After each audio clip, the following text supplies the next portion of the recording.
बालेश्वर जिला भोगराईर सुनाझील सौम्याश्री विसी जी कि बालेश्वर फकीर मोहन कॉलेज रे इंटीग्रेटेड बीएड द्वितीय वर्षर छात्री थिले। हेले एजुकेशन डिपार्टमेंट एचओडी लोलुप दृष्टि और हीन चक्रांत विरुद्ध रे दीर्घ 6 मास धरी लड़ी चलिला परे भी पाई पारिलेनी न्याय। विकारग्रस्त कॉलेज कर्तृपक्ष प्रशासन कि सरकार क्षमता संपन्न जननायक निकटरे शतगुहारी करथिले भी कर्णपात करिनथिले तार आकुल निवेदन को शेष में आत्माहुति परि एक चरम निष्पत्ति नेले सौम्याश्री। जीवन सारा प्रति मुहूर्त जलिबा अपेक्षा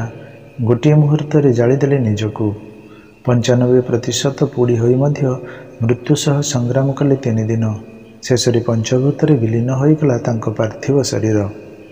एथिपाई दायी किए भूलवा कहार एमिति शत प्रश्नर उत्तर खोजापी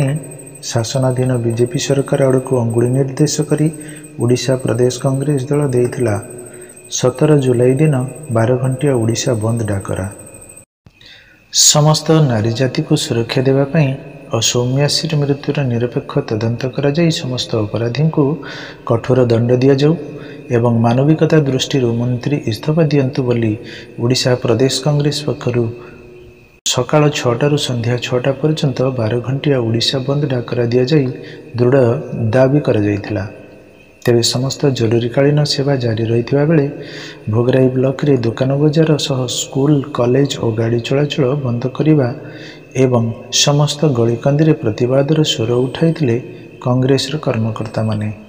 तेबे देखा बाकी रहिला यही प्रतिवादर स्वर सरकार अंतरात्मा को आ निरपेक्ष भावमूर्ति को केते मात्रा रे आंदोलित करि पारुछि। जयदेव दास युवा कांग्रेस सभापति भोगराई आज जो 12 घंटिया डाकरा दैछन ओडिशा बंद प्रदेश कांग्रेस तरफ यार उद्देश्य कोन रहै? आज्ञा प्रदेश कांग्रेस कमिटी सभापति सम्माननीय भक्तचरण दास नेतृत्व में आज ओडिशा बंद पालन करा जाउछि। आम भोगराई माटी रे झियो भौणी सौम्याश्री जो ता प्रति जो अन्याय अत्याचार होइछि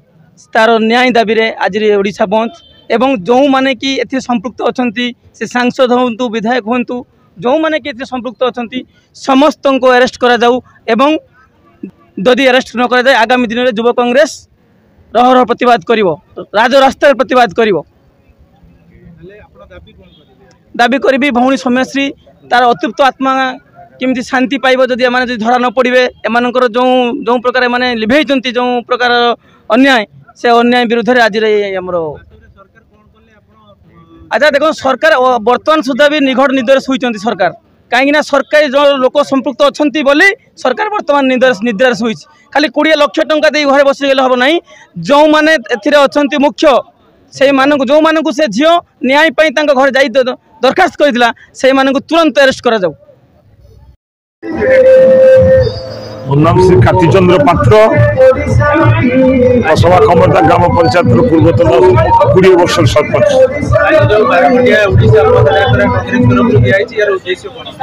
उद्देश्य मातृजातिर सम्मान रक्षा करने ये सरकार विफल जहाँकि आम भोगराई पलासिया ग्रामर सौम्याश्री झील फकीरमोहन कॉलेज छात्री प्रति जो ता नारीत्व प्रति जो असदाचरण व्यवहार करने पर से न्याय पाई जाइछि एमएलए बालेश्वर एमपी प्रताप षडंगी शिक्षा मंत्री मुख्यमंत्री न्याय पाई समस्त पाक जाइछि केही तंको न्याय देले नहीं परिशेष से निराश हो आसला एवं परीक्षा मध्य दे पाला नहीं जेहेतु न्याय पाई घुरुला परसेंटेज हो पाला नहीं शेष से आत्महत्या करने को बाध्य होला। तेणु जो मैंने न्याय देले नहीं जो मैंने क्षमताधारी गरीब घर झील बोली ताकू न्याय दे पारे नहीं जदि से एमएलए झील होता भौणी होता प्रताप षडंगी झील कि एमएलए होता भौणी होता संपर्क होते एवं मंत्री कई संपर्क होते निश्चय न्याय दे पारे। आज ओडिशा रे झील बहु असुरक्षित अवस्था अच्छा तेणु सरकार इस्तीफा देवा कथा ये मोहन सरकार इस्तीफा दौ एवं विशेष करी प्रताप षडंगी एवं एमएलए जो दत्त बाबू बालेश्वर से इस्तीफा देवा उचित। आपनका प्रिय संपर्क लाइव